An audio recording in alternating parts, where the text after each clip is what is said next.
কলকাতার সবথেকে সস্তায় সিরামিকের জিনিস এখানেই পাওয়া যায়। হ্যাঁ, গড়িয়াহাট মিয়া মোড়ের উল্টো দিকের এই দোকানে তুমি যে কোনো সিরামিকের জিনিস কিনে নেবে, যার দাম হচ্ছে 50, 100 আর 150। আমরা যেদিন গেছিলাম সেদিনকারে 50 টাকার জিনিসগুলো আউট অফ স্টক ছিল, যাই ছিল তার দাম ছিল 100 টাকা আর 150 টাকা। এই দোকানটা এখন বর্তমানে ইন্টারনেট ভাইরাল একটা দোকান।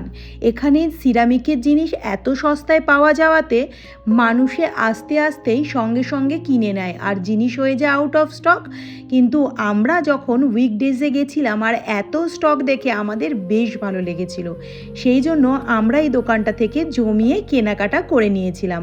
এখানে খুব সুন্দর সুন্দর সিরামিকের জিনিস পাওয়া যায়, আর কোনটা ছেড়ে কোনটা নেব তোমাকে একটু ভাবতেই হবে। তাহলে কি আর দেরি না করে তোমরা আমার মতো এই দোকানে চলে এসো আর কিনে নাও সিরামিকের জিনিস। আর এই দোকানটা রয়েছে গড়িয়াহাট মিয়া মোড়ের উল্টো দিকে। আর আজকের ব্লগটা কেমন লাগলো তোমরা কিন্তু আমাকে কমেন্ট করে জানাতে ভুলো না।